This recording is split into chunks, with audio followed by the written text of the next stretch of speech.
A paz do Senhor, irmãos. Neste vídeo vamos ler a quarta catequese proferida na audiência geral pelo Papa João Paulo II, sobre a sacralidade do matrimônio e da família, em que medita sobre a relação entre a experiência e a revelação, aprofundando a convergência entre elas, fazendo notar que o homem, existindo no corpo, experimenta múltiplos limites e apresentando a ruptura do estado de inocência original frente ao mistério da redenção. Essa mensagem vai fortalecer a sua esperança na família, como projeto amoroso de Deus. Dê o seu like e compartilhe com todos aqueles que necessitam desta palavra de fé. Assim você estará contribuindo com a evangelização. Uma boa leitura. Catequese proferida pelo Papa João Paulo II. Quarta-feira, 26 de setembro de 1979. Relação entre a inocência original e a redenção operada por Cristo. Cristo, respondendo à pergunta sobre a unidade e indissolubilidade do matrimônio, apelou para aquilo que sobre o tema do matrimônio foi escrito no livro do Gênesis. Nas nossas duas precedentes reflexões sujeitamos a uma análise tanto o chamado texto eloísta, Gênesis 1, como o javista, Gênesis 2. Desejamos hoje tirar dessas duas análises algumas conclusões. Quando Cristo se refere ao princípio, pede aos seus interlocutores que transponham, em certo sentido, o confim que, no livro do Gênesis, separa o estado de inocência original e o de pecaminosidade, iniciado pela queda original. Simbolicamente pode-se ligar este confim com a árvore do conhecimento do bem e do mal, que no texto javista delimita duas situações diametralmente opostas, a situação de inocência original e a do pecado original. Estas situações têm dimensão própria no homem, no seu íntimo, no seu conhecimento, na sua consciência, escolha e decisão, tudo isto em relação com Deus Criador que no texto javista, Gênesis 2 e 3, é, ao mesmo tempo, o Deus da aliança, da mais antiga aliança do Criador com a sua criatura, isto é, com o homem. A árvore do conhecimento do bem e do mal, como expressão e símbolo da aliança com Deus quebrada no coração do homem, delimita e contrapõe duas situações e dois estados diametralmente opostos, o da inocência original e o do pecado original, e ao mesmo tempo da pecaminosidade hereditária do homem que do último deriva. Todavia as palavras de Cristo que se referem ao princípio, permitem-nos encontrar no homem certa continuidade essencial e um laço entre estes dois estados diversos ou duas dimensões do ser humano.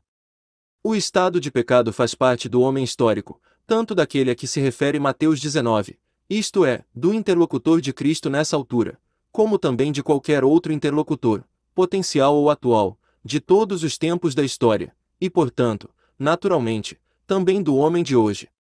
Tal estado, porém, o estado histórico precisamente, em qualquer homem sem nenhuma exceção, mergulha as raízes na sua própria pré-história teológica, que é o estado da inocência original. Que é o original? Não se trata aqui somente de dialética. As leis do conhecimento correspondem às do ser. É impossível compreender o estado de pecaminosidade histórica sem referência ou alusão, e Cristo de fato alude ao estado de original, em certo sentido, pré-histórica, e fundamental inocência. Surgir, portanto, a pecaminosidade como estado, como dimensão da existência humana, está desde os princípios em relação com esta real inocência do homem como estado original e fundamental, como dimensão do ser criado à imagem de Deus. E assim acontece não só com o primeiro homem, macho e fêmea, como dramatis personae protagonistas dos acontecimentos descritos no texto javista dos capítulos 2 e 3 do Gênesis, mas também assim acontece com o inteiro percurso histórico da existência humana. O homem histórico está, portanto, por assim dizer, radicado na sua pré-história teológica revelada, e por isso cada ponto da sua pecaminosidade histórica explica-se, tanto para a alma como para o corpo, com a referência à inocência original. Pode dizer-se que esta referência é coerência do pecado, e precisamente do pecado original. Se este pecado significa em todos os homens históricos um estado de graça perdida, então ele comporta também uma referência àquela graça, que era precisamente a graça da inocência original. Quando Cristo, segundo o capítulo 19 de Mateus, apela para o princípio, com esta expressão não indica só o estado de inocência original como horizonte perdido da existência humana na história. As palavras, que ele pronuncia mesmo com a sua boca, temos o direito de atribuir ao mesmo tempo toda a eloquência do mistério da redenção. De fato, já no mesmo texto javista de Gênesis 2 e 3, somos testemunhas de homem, macho e fêmea, depois de ter quebrado a aliança original que tinha com o seu Criador, receber a primeira promessa de redenção nas palavras do chamado proto-evangelho em Gênesis 3:15, e começar a viver na perspectiva teológica da redenção.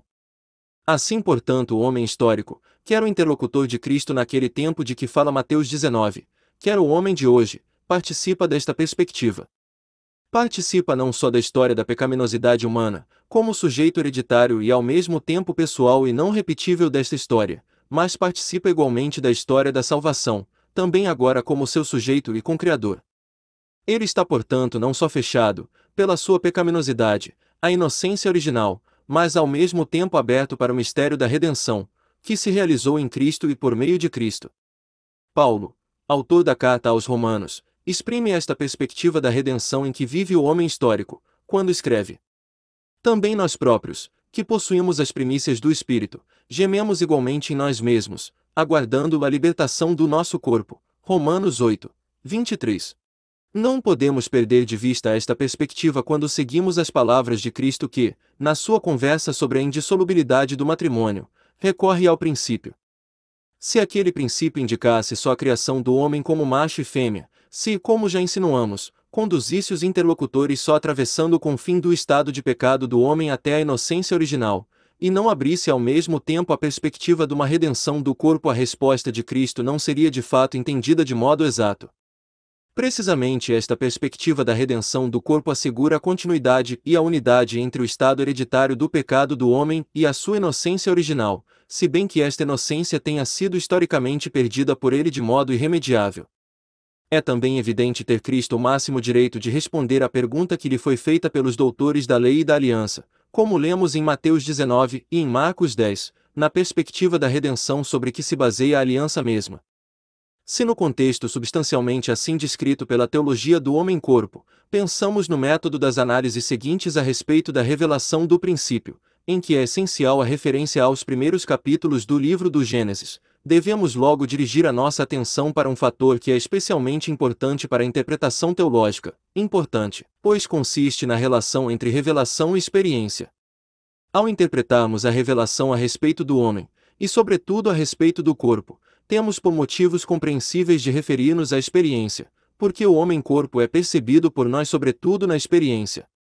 À luz das mencionadas considerações fundamentais, temos pleno direito de alimentar a convicção de que esta nossa experiência histórica deve, em certo modo, fazer alto no limiar da inocência original do homem, porque relativamente a ele mantém-se inadequada.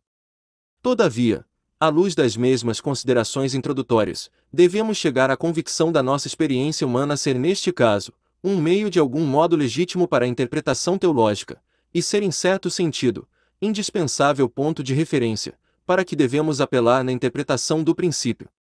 A análise mais particularizada do texto permite-nos a chegar a uma visão mais clara. Parece que as palavras da carta aos Romanos 8:23, que citamos, indicam do melhor modo a orientação das nossas investigações centradas na revelação daquele princípio, a que se referiu Cristo na sua conversa sobre a indissolubilidade do matrimônio, Mateus 19 e Marcos 10. Todas as análises seguintes, que a este propósito serão feitas com base nos primeiros capítulos do Gênesis, refletirão quase necessariamente a verdade das palavras paulinas: nós próprios, que possuímos as primícias do Espírito, gememos igualmente em nós mesmos, aguardando a libertação do nosso corpo. Se nos colocamos nesta posição, tão profundamente concorde com a experiência, o princípio deve falar-nos com a grande riqueza de luz que provém da revelação, a qual deseja responder sobretudo a teologia. O prosseguimento das análises há de nos explicar por que e em que sentido deve esta teologia ser teologia do corpo. Já a tradução grega do Antigo Testamento, a dos 70, que remonta a cerca do século II a.C., interpreta Gênesis 3:15 no sentido messiânico, aplicando o pronome masculino autós, referido ao substantivo neutro grego sperma, sêmen, na Vulgata. A tradição judaica continua esta interpretação.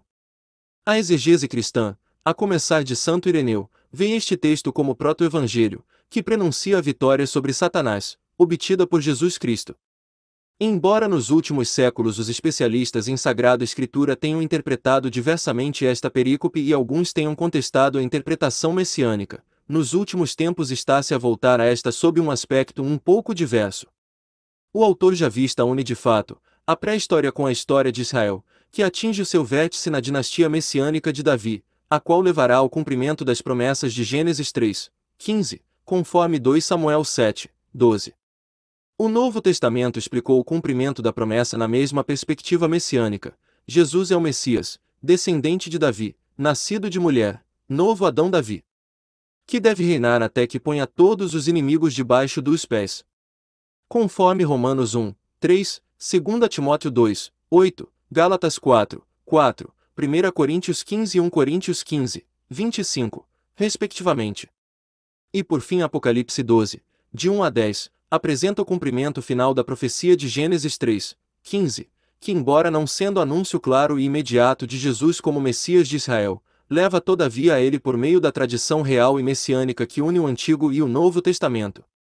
Falando aqui da relação entre a experiência e a revelação, mais de uma surpreendente convergência entre elas, queremos só fazer notar que o homem, no seu atual estado do existir no corpo, experimenta múltiplos limites, sofrimentos, paixões, fraquezas e por fim até a morte, os quais, ao mesmo tempo, referem este seu existir no corpo a outro estado diverso ou outra dimensão. Quando São Paulo escreve sobre a redenção do corpo, fala com a linguagem da revelação, a experiência, na verdade não é capaz de atingir este conteúdo, ou antes esta realidade. Ao mesmo tempo, no total deste conteúdo, o autor de Romanos 8:23 retoma tudo quanto, não só a ele mas também em certo modo a cada homem, independentemente da sua relação com a revelação, é oferecido através da experiência da existência humana, que é a existência no corpo. Temos, portanto, o direito de falar da relação entre a experiência e a revelação, mas temos o direito de apresentar o problema da relação recíproca entre as duas, ainda que para muitos passe entre ambas uma linha de demarcação que é a linha de antítese total e de antinomia radical. Esta linha, segundo julgam, deve sem mais ser traçada entre a fé e a ciência, entre a teologia e a filosofia. Ao formular este ponto de vista, são sobretudo tomados em consideração conceitos abstratos e não o homem como sujeito vivo. Aqui encerramos a leitura desta catequese maravilhosa sobre a teologia do corpo. Continuaremos este estudo no próximo vídeo. São João Paulo II, rogai por nós.